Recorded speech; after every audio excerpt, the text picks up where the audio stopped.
बैसाख मास महात्म्य तीसरा अध्याय। जो मनुष्य बैसाख मास में ब्राह्मण को सुंदर चारपाई का दान करता है और उस पर सोए हुए ब्राह्मण को हवा करता है तो संपूर्ण धर्मों के साधन से उसका शरीर निरोग रहता है। वह योगियों को भी दुर्लभ मोक्ष पद को पाता है। उसके पाप ऐसे ही चल जाते हैं जैसे अग्नि के स्पर्श से कपूर। उस पलंग पर ब्राह्मण के सोने से जीवन के जाने अनजाने पाप नाश हो जाते हैं।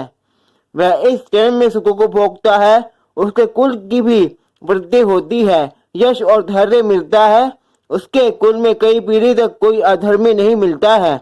वह संसार के भोगों को भोग कर अपने प्राण त्याग कर वैकुंठ को चाहता है। जो बैसाख मास में ब्राह्मण को सुंदर तकिया दान करता है उसके सभी पाप नष्ट हो जाते हैं। पृथ्वी का राज्य भोगता हुआ 7 जन्मों तक सुखी धर्मपरायण तथा विजयी रहकर अपने 7 कुलों सहित मोक्ष को प्राप्त हो जाता है। वैशाख मास में आसन, चटाई, कंबल आदि का दान करना भी अति उत्तम है। उस पर बैठने और सोने वाला सुख प्राप्त करता है तो उस पुण्य के फल से दान करने वाला भी अकाल मृत्यु से छूटकर दीर्घजीवी होता तथा मुक्ति पाता है। जो मनुष्य कर्म के कारण दुखी ब्राह्मण को बदले वस्त्र दान करता है वह चिरंजीवी होता है। कपूर शरीर की गर्मी शांत करने वाला है, अतः उसका दान करने से भी परम गति प्राप्त होती है। जो पुरुष ब्राह्मण को फूल और कुमकुम का दान करता है वह सार्वभौम राजा होता है।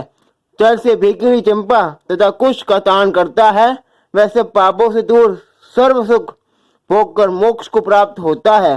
जो मेष संक्रांति में केतकी और मल्लिका का दान करता है वह भगवान की आज्ञा से मोक्ष पद प्राप्त करता है।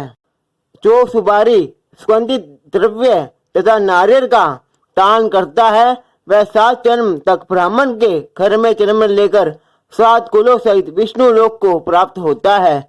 जो ब्राह्मण के विश्राम के लिए मंडप बनाकर देता है उसको अनंत फल होता है। जो छाया मंडप बनाकर पालू गिरवाकर प्याऊ लगाता है वह स्वर्ग का स्वामी होता है।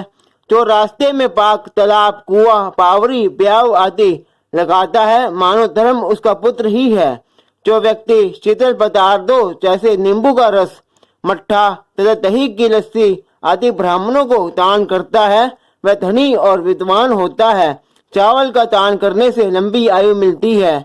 शुद्ध गाय का घी दान करने से अश्वमेघ यज्ञ का फल मिलता है। मेष संक्रांति में ककड़ी और कुर का दान करने से पापों का नाश होता है। सूर्य के तपन को शांत करने के लिए ईख का दान करने से अनंत पुण्य होता है। सायकाल की थकावट को दूर करने के लिए पके फलों का दान करने वाले के पितरों को अमृत मिलता है और उस मनुष्य को सायुज्य मुक्ति मिलती है।